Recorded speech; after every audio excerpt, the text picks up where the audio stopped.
Allô à toi, belle âme! Bon mercredi! Et aujourd'hui, c'est quoi? C'est veille bientôt de pleine lune. On passe de mercredi à jeudi. C'est la pleine lune. Euh, fait cocasse chaque fois que je donne un yoga lunaire. Soit qu'il mouille ou il fait tempête. Fait qu'aujourd'hui, c'est un mélange de température, de neige, de grésil et peut-être de pluie qu'il va avoir, on ne sait pas. Hey, bienvenue à toi, si tu ne me connais pas, je m'appelle Nancy Gosselin, je suis enseignante en Hatha Yoga et en Yin restaurateur. Hey, je suis ici aujourd'hui pour te parler de cette chère pleine lune, hein, avec mes sadakas, mes yogis.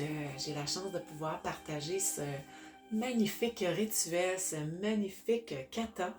C'est vraiment un mouvement qui est très très fluide, qui est dans le féminin finalement, qui est très doux, qui est dans le vinyasa flow. Puis qu'on va pouvoir émettre des vœux, des souhaits, des choses qu'on aimerait avoir prochainement pour le prochain mois. Des fois, je le fais à la nouvelle lune pour aller concrétiser, pour aller semer finalement à la base. Puis à la pleine lune, c'est comme, on est dans notre apogée, on va concrétiser qu'est-ce qu'on veut avoir pour le prochain mois. Alors aujourd'hui, je vais te parler de cette super pleine lune que probablement qu'on ne verra pas hier. Elle était magnifique dans le ciel. Je ne sais pas si vous avez eu le temps de regarder le ciel hier soir. C'était wow, c'était magique. Alors, de ce soir à demain, parce que tout dépendant, heure de France ou heure de Québec, ça peut varier, la pleine lune, c'est ce qu'on appelle la pleine lune rose. C'est pas pleine lune rose parce que la pleine lune est rose, on l'appelle la pleine lune rose parce que c'est la pleine lune de renouveau. On est dans l'élément bois, on est dans le renouveau, le printemps. Ça annonce le printemps finalement. Ça annonce pleinement le printemps, le renouveau, les amours. Ça annonce les semences aussi. On est à veille de pouvoir être capable de semer. Peut-être que vous avez parti vos bulbes de fleurs. Peut-être que vous avez commencé à faire des semis à la maison, mesdames et messieurs. Alors, c'est un symbole de l'épanouissement finalement que ça va apporter cette pleine lune-là. Des relations entre les gens, des relations envers soi-même. Ça va être vraiment, la pleine lune est en balance. Ça fait que c'est un signe qui va aller vraiment aller chercher une harmonie, un équilibre parfait.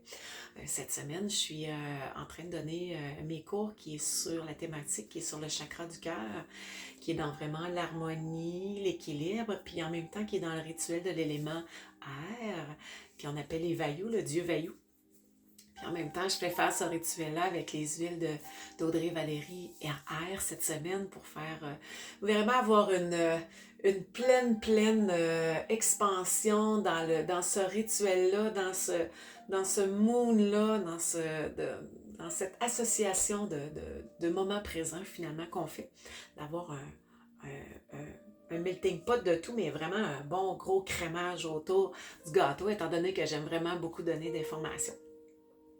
Alors, c'est le signe de la balance, c'est la quête du féminin. Hein? C'est un signe qui est féminin, la balance. Puis, d'harmonie, comme que je disais. Alors, ce que ça va faire, c'est que cette lune-là, ce qu'elle va inviter finalement à te faire, parce que la pleine lune va toujours avoir un travail qui va faire sur nous. Sur certaines personnes, elle va peut-être être moins intense, sur d'autres personnes, ça va être plus intense. Moi, dans mon cas, la pleine lune, c'est très, très intense à chaque fois. Ce que ça va apporter une certaine fluidité et un mouvement.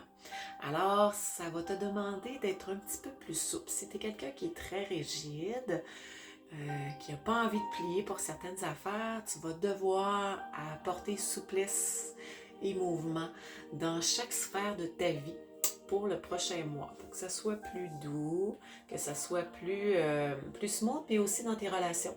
Les relations envers toi-même, relations avec la famille, relations avec les gens au niveau du travail, les relations finalement dans toutes les sphères, ça va aller toucher, d'apporter un peu plus de légèreté et de fluidité. Alors, si tu es quelqu'un qui est très, très sur ses principes, apporte un petit peu plus de douceur, là, ça va faire en sorte que ça va aider.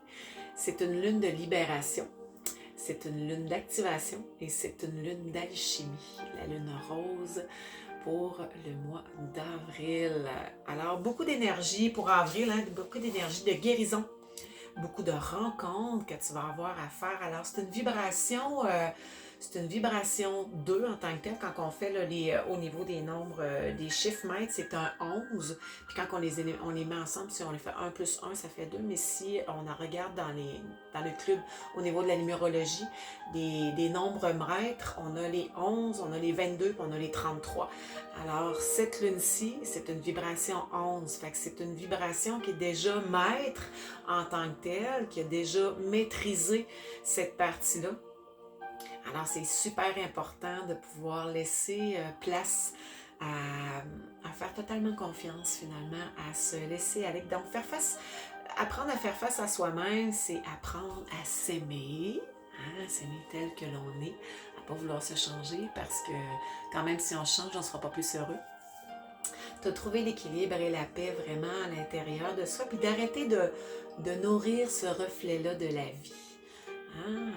On nourrit certaines choses, on nourrit l'ego souvent, alors d'arrêter de nourrir cette facette-là, d'être vraiment soi-même, puis d'être soi avec son cœur, à la partie qui fait son cœur, pas la partie avec la tête, mais la partie vraiment de son propre cœur. Alors, prends le temps de te déposer, de laisser cette vérité-là de nombre de maîtres se favoriser. Alors, ce qui est illumination, de haute énergie, d'inspiration, d'intuition, de créativité, d'expansion de soi finalement, puis de sensibilité. Alors laisse toutes ces énergies-là pouvoir se placer à l'intérieur de toi. Laisse place à ce qu'il y a plus grand que toi finalement, à l'épanouissement. Laisse des cadeaux venir à toi-même. Puis, au lieu de breaker, de mettre la pédale sur le frein, de dire « Ah non, moi ça, je fais pas ça. » ou « Ah non, moi je suis pas ça. » « Ah non, moi, je veux pas montrer une partie de moi comme ça. » Juste d'expérimenter. C'est ce que je dis à chaque fois quand je donne mes cours en yoga. On expérimente. Alors, quand même qu'on n'est pas sûr d'aimer, quand même qu'on n'est pas sûr d'être sûr ce qu'on fait, quand même qu'on n'est pas sûr que peut-être qu'on va être bon dans ce qu'on fait, pas grave. Vraiment pas grave, on expérimente. Alors à toi, je te souhaite une super belle pleine lune. Si tu veux, tu peux aller dans ma chaîne YouTube. Je t'explique comment pouvoir faire un sigil quand tu vas déposer ton souhait finalement pour être capable de le déposer, pour l'ancrer, de le mettre en action. Nous, ce soir, on va aller faire un flow. Ce soir et demain, je donne un yoga lunaire ce soir puis un yoga lunaire demain. Alors dans ce flow-là, on va aller déposer vraiment ce qu'on veut dans l'action. Alors, dès qu'au moment où tu vas aller déposer en écrit sur une feuille ce que tu désires, tu le mets déjà en action pour aller un pas à l'avant. Si tu fais juste y penser et que tu ne bouges pas, ben finalement, pose-toi pas de questions pourquoi des fois, dans la vie, ça avance pas. Alors, si tu le matérialises, tu pourrais le mettre une affiche sur un mur, un tableau de visualisation, ou te le dessiner, ou de l'écrire, ben, à partir de ce moment-là, tu as déjà un pas de fait devant. À toi, je te souhaite une hyper de belle journée de pleine lune. Profite de chaque moment présent, de tes minutes de ta vie. La vie est tellement belle. Alors, on se dit à bientôt. Bye!